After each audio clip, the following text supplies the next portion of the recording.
E no Papo com o Café de hoje, eu vou conversar com o professor doutor Paulo Teixeira, que é coordenador do Instituto Nacional de Ciência e Tecnologia em Áreas Úmidas.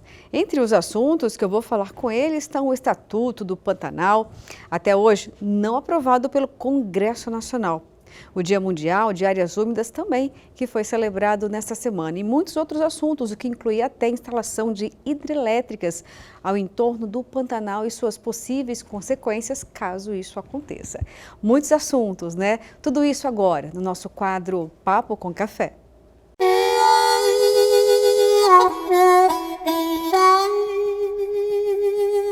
Olá, professor, bom dia. Seja muito bem-vindo aqui no Agro Pantanal. Bom dia, Luciana. Bom dia, telespectadores do programa Agro Pantanal. É um prazer estar aqui com vocês para falar de um tema tão importante quanto as áreas úmidas. Olha, o prazer é todo nosso. Já vou antecipar aqui que os nossos telespectadores são amantes do Pantanal Mato-Grossense. Aqui no programa, professor, sempre que possível, nós falamos muito sobre o Pantanal, já fizemos reportagens especiais, algumas belíssimas, né, destacando a riqueza desse bioma, a importância da preservação e também a vocação do Pantanal para a pecuária, por exemplo. Infelizmente também tragédias, né, que já aconteceram naquele bioma. Mas eu queria começar esse assunto, são tantos temas importantes, né? Mas eu gostaria de falar algo que aconteceu nessa última semana, porque no dia 2 de fevereiro, na quinta-feira, foi a celebração do Dia Mundial das Áreas Úmidas. Eu já fico aqui um pouco temerosa. Se tem um dia mundial, é porque algo de errado acontece e é preciso ter reflexão. Eu estou enganada ou é isso mesmo? Não, você disse tudo, né? Na realidade, o dia 2 de fevereiro é o Dia Internacional das Áreas Úmidas e o propósito é precisamente atrair a população, a atenção da população mundial para a importância das áreas úmidas. Agora, por que o dia 2 de fevereiro, né? Porque nesse dia, em 1972, foi assinado na cidade de Ramsar, no Irã, a Convenção para a Proteção de Áreas Úmidas e Aves Migratórias. Então, o Brasil se tornou signatário dessa convenção na década de 90. E o Brasil cumpre, por exemplo, algo que foi estabelecido para a preservação, então, das áreas úmidas? Olha, excelente pergunta. Exatamente, é um trabalho que nós estamos fazendo agora, que é o inventário das áreas úmidas, é uma demanda do Ministério do Meio Ambiente, porque a primeira coisa que você tem que fazer, o Brasil assumiu diversos compromissos, né, para a preservação e o uso sustentável dessas áreas, e a primeira coisa que o Brasil precisa saber é onde estão essas áreas. Nós não sabemos. A gente sabe o Pantanal, que é uma coisa enorme, né? É a maior área úmida tropical do planeta. As grandes áreas úmidas, basicamente, a gente sabe onde estão. Pantanal, Guaporé, Araguaia, isso a gente sabe, mas existem pequenas áreas úmidas e algumas delas muito importantes, como as veredas, que nós não sabemos onde elas estão.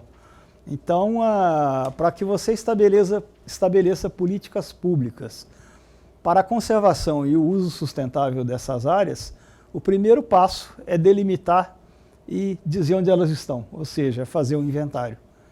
E como que vai acontecer, então, a confecção desse inventário? Quais são os instrumentos técnicos, o que temos hoje disponível em termos de tecnologia para, de fato, fazer esse levantamento, professor? E tem previsão de término? Olha, a gente tem a expectativa aí de concluir isso em 12 a 24 meses. Nós coordenamos aqui uma equipe de cientistas de todo o Brasil que trabalha com áreas úmidas e basicamente é isso, você faz trabalho de georreferenciamento e faz trabalho em terra também, né? Buscando fazer então o reconhecimento dessas áreas e delimitar onde começa e onde termina. Porque a questão da área úmida é que, em geral, né, ela é uma área de interface entre seco e molhado. Professor, de alguma forma, eu estou surpresa e acredito que muitos que estão nos assistindo também. Por quê? Nós sempre ouvimos que o Brasil, por exemplo, detém dos maiores recursos hídricos do planeta, é onde tem a maior concentração de reserva de água doce. Ou seja, diante dessas informações, já havia a percepção, pelo menos, de que tudo a respeito, né, dessas reservas já tinha informações precisas e não é então essa a realidade. Não, o Brasil é um país abençoado, de fato, né? Nós temos muitas riquezas naturais, dentre elas a água, que inclusive há receios, né, que isso se torne objeto da cobiça mundial também. Mas, de fato, ações para que a gente preserve essa riqueza natural indispensável para a vida humana, elas estão ainda muito aquém do necessário. E o que pode desencadear a partir do momento em que esse inventário for entregue? Acredito que para o governo federal, professor, o que pode desencadear então com essas informações? Com isso, o governo federal pode desenvolver políticas públicas para a conservação e o uso sustentável dessas áreas, nos princípios da Convenção de Ramsar, que o Brasil é signatário. Agora, vamos falar um pouquinho, já que estamos falando de áreas úmidas, né? Vamos falar do Pantanal, afinal de contas está aqui, na nossa casa. Muito se fala, talvez pouco se faz pelo Pantanal. Professor, qual é a realidade? Olha, acontece o seguinte, o Pantanal até não muito tempo atrás estava bastante preservado e ainda está. O Pantanal é muito grande, ele é muito resiliente, ainda tem um grau de preservação bom, mas o que acontece é que tem muitas ameaças, né? E essas ameaças, nós vimos recentemente aí a questão do fogo, né? Há 2 anos atrás aí, que foi uma tragédia, né? E isso, nós precisamos ter uma política pública agora de controle de fogo, né? Também a gente vê a questão, por exemplo, da agricultura. Quer dizer, o Pantanal não é suscetível de ter alguns tipos de agricultura que fazem uso intensivo, por exemplo, de defensivos agrícolas ou pesticidas, como queiram, né? Isso não é bom para o Pantanal. A pecuária, ela é uma atividade tradicional do Pantanal e ela vem sendo desenvolvida há 300 anos e com a preservação do ambiente na maneira que se fez tradicionalmente. O que tem acontecido agora é que com o barateamento das terras do Pantanal, ocorrido aí nos últimos 50 anos, mais ou menos, a gente o Pantanal tem recebido muitos fazendeiros, muitos empresários ou grupos empresariais de fora, e aí sem xenofobia nenhuma, mas esse pessoal não conhece o manejo tradicional, que esse manejo tradicional é o que preserva o Pantanal. E além de não conhecer, tem investido em pecuária intensiva. O Pantanal não se adapta a isso. O Pantanal é de pecuária extensiva, em grandes áreas. Cabe, então, um papel importante para as entidades que operam, então, com a pecuária. A gente tem aqui alguns programas, por exemplo, citando aí da Acrimate, com a Famato e outras instituições, o programa Fazenda Sustentável. Não sei se o senhor já teve a oportunidade de conhecer. Se conhece, seria um bom modelo para ser realmente mais pulverizado ainda no Pantanal? Olha, eu gostaria muito de conhecer esse programa, Fazendas Sustentáveis, até mesmo porque eu estou assumindo agora, recentemente, a diretoria do Instituto Nacional de Pesquisas do Pantanal, que é um instituto de pesquisa ligado ao Ministério da Ciência e Tecnologia, e a gente pretende, de fato, abrir um grande diálogo com todas as partes interessadas no Pantanal, para que eu sempre gosto de falar a palavra conservação associada ao uso sustentável. Uhum. Tá? Acho que uma coisa está ligada à outra.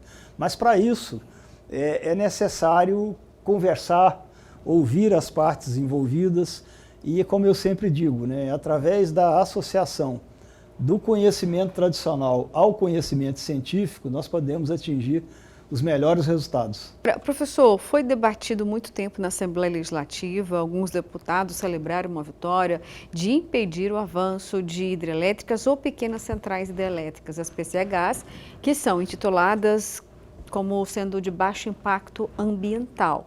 E havia a perspectiva de instalação dessas plantas, né, ao longo do rio Cuiabá, chegando também à bacia do Pantanal. Como que o senhor olha para esses possíveis projetos?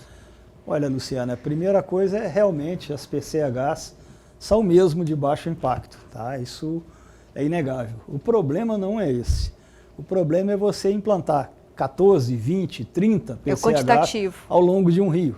Aí você acaba com o rio. E as áreas úmidas, notadamente o Pantanal, qualquer ação que você faça que altere ou impeça o fluxo das águas, por exemplo, drenagem, nem pensar.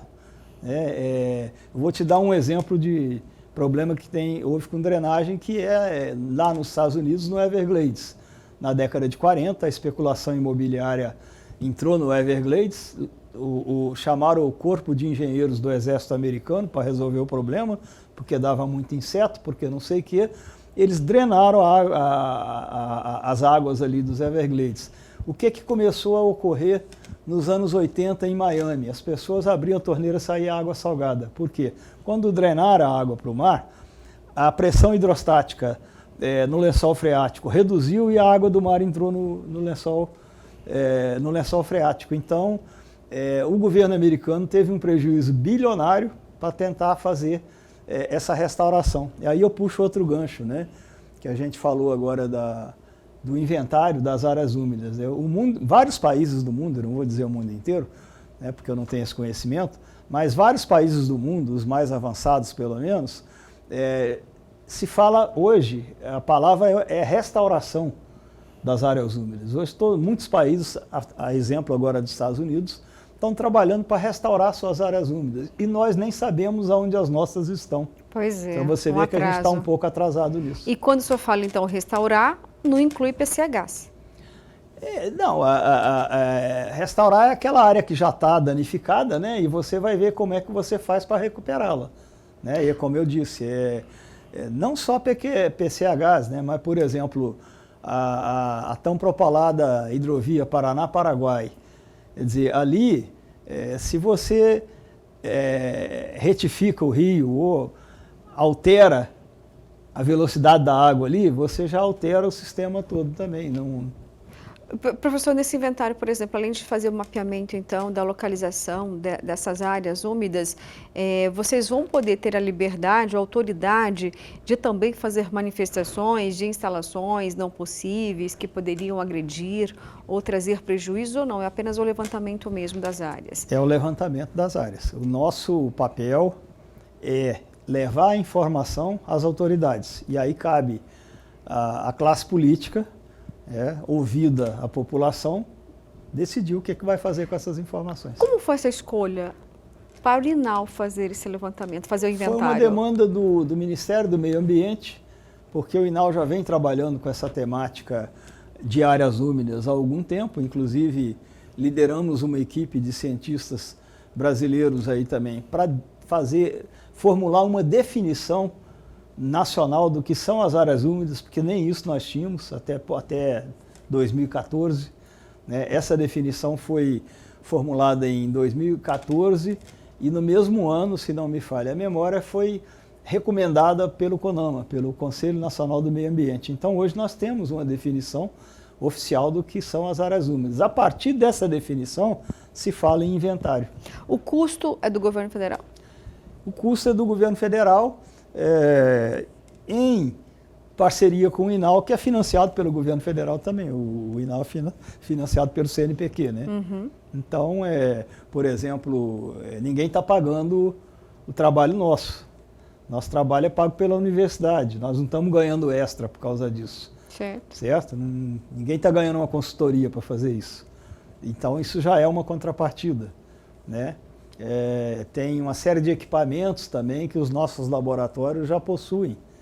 Não vai precisar comprar. Baixo custo, professor, eu diria? Tem já um recurso definido? Sim. Pelo menos para começar o trabalho. Né? Quanto que o governo está investindo? Porque é um investimento, professor. Está investindo quanto nisso? Eu não tenho como te falar isso ainda, porque essa é uma demanda recente. E agora, com troca de governo, a coisa ainda está meia, mas nós já iniciamos o trabalho com o que nós já temos.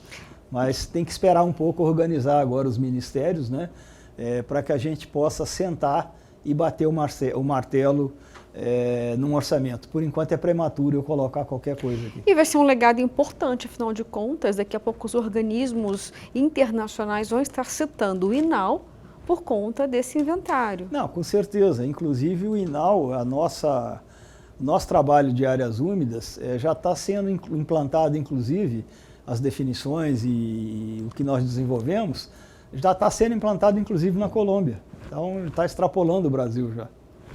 Professor, agradeço muito a sua entrevista aqui no Agro Pantanal. Quero reforçar que estamos sempre abertos para falar do Pantanal e, claro, principalmente os desdobramentos. Quando finalizar, então, esse inventário, faço questão que, em primeira mão, o senhor tenha todo o espaço aqui no nosso programa para falar a respeito. Eu agradeço e, antes de terminar, então, eu gostaria novamente de destacar, né, o início de funcionamento do Instituto Nacional de Pesquisas do Pantanal, que é uma luta que já tem 20 anos, mas que nos últimos anos, aí, 4, 5 anos, nós tivemos o apoio decisivo do senador do senador Wellington Fagundes. O Blário Maggi foi o primeiro a propor uma legislação para o Pantanal, com o PLS 9790 de 2012, né? E agora, mais recentemente, o senador Wellington Fagundes assumiu o Estatuto do Pantanal e também teve uma participação decisiva para a implantação do Instituto Nacional de Pesquisa do Pantanal.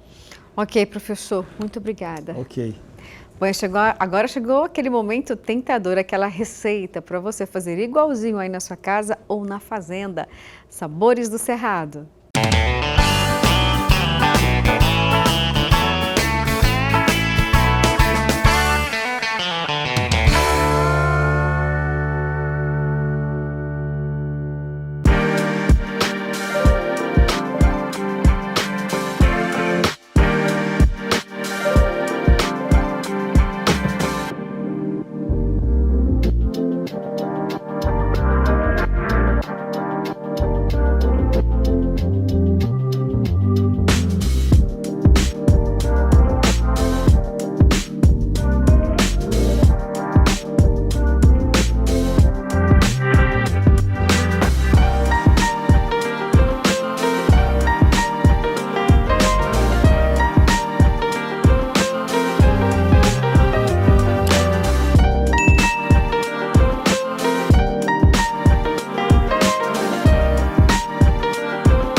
Que receita deliciosa, né? Tenho certeza que você ama esse espaço aqui, assim como eu. São receitas tentadoras, então tenta fazer igualzinho na sua casa, tá bom?